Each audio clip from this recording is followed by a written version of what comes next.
Oh my gosh.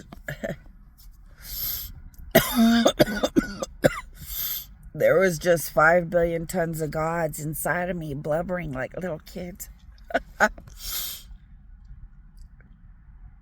I was killed and killed and killed.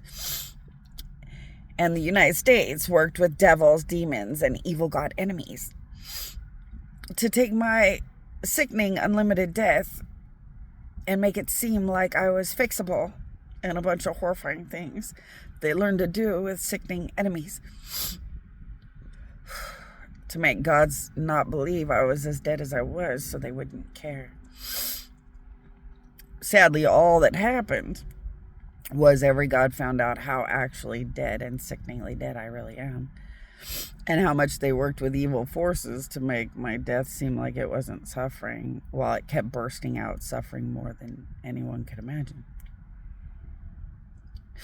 They also made deals with evil gods that are enemies, so that good gods wouldn't watch the United States and Dubai pretty much massacre my death over and over. But now all it did was make every god know what's happened. When they tried to act like my death wasn't suffering, it just made my death multiply and scream in pure death even more, ruining all their conspiracies with evil forces to make it seem like they had never done this to me. Because the biggest scary thing is when God fights back. No one cares about the humans. These countries already know humans can't do much of anything or anything. The scary part is when gods realize the magnitude of this, how much they are going to face prosecution for allowing it or not getting up and doing what it took. The fear and terror of good gods realizing they allowed good gods to hang out with bad gods and accomplish all this against me with stupid nobody human countries. And the reality of the real end of the world fallout, where gods are monumentally now in a holy war fighting against God's right connected to this earth. So if you want to think or say my queen as children of God, it's going to be really fun to be in the knockdown drag out of God against God. The other sad, scary thing, though, is that now all kinds of false realities have been created. So this is how scary this gets. When you murder a god and play games in the death of a god, it creates excessive, never-ending nightmares, such as 1 billion people will believe they're dying to help my death when they have nothing to do with anything. A ton of people will die forever believing it can save my death when it has nothing to do with anything and would never work anyway. 1 billion people are going to be in 1 billion nightmares. And it's really sad because it's just horrifying. So this is what evil god enemies do.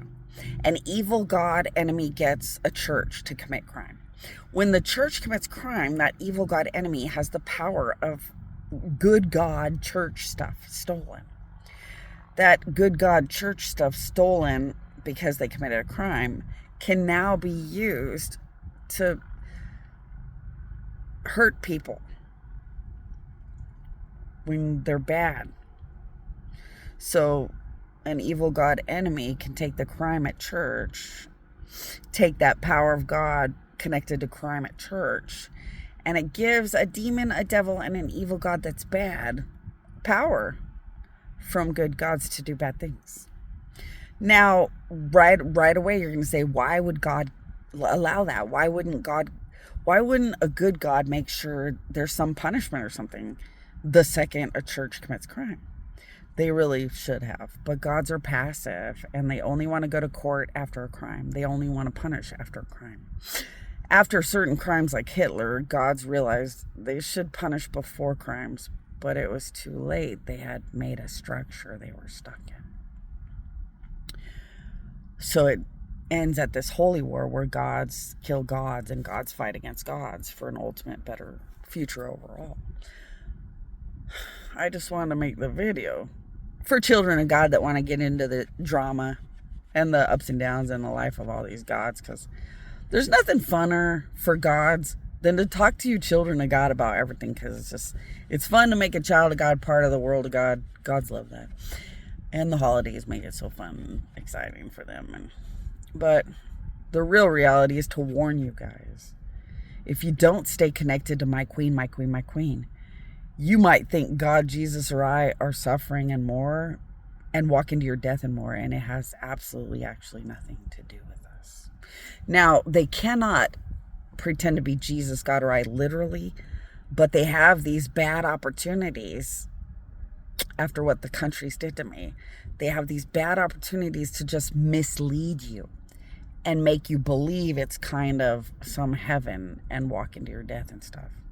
And just believe it's God, Jesus, or me, or some heaven, some person from some heaven walking into their death so that you'll die saving them. And it has nothing to do with anything. And you might want to think or say, my queen, my queen, my queen, and talk to a lot of gods about it. Demons always pretend to be a crying baby because it helps lure people into their death. It's well known. They all do it. Be empowered. Be educated. Let bad things happen to the 666 and bad people. Like, the only way you guys can get hurt as good people or children of God is if you allow it. As long as you guys think or say, my queen, my queen, my queen, morning and night, it'll never matter. As long as you stay close to all those gods through my queen, my queen, my queen, you can just be good people and everything bad just goes bad. But for those that don't want to think or say, my queen, my queen, my queen, and those who just don't want to do anything but however you guys want to do things, be empowered. At least think or say, my queen, my queen, my queen, once to talk to all these gods about what the hell it all means and how it could lure you into death or help mislead you into bad things. So you just know what it means, what it does, and don't fall for it. Because sadly, when you hear a demon cry, they make sure you're stuck spiritually. So you're kind of going to go through whatever they decide. It's a scary thing. You don't really want to know demons, devils, and evil gods that are bad. They're all really, really bad. But when they have murdered God and more, it's just really, really impossible bad things that have been brought down here. So demons, devils, and evil gods that are my enemies have legal right to mislead and try to kill. I'm really hoping they just can't get their hands on anybody who's good. But it's up to you guys because you guys have the power.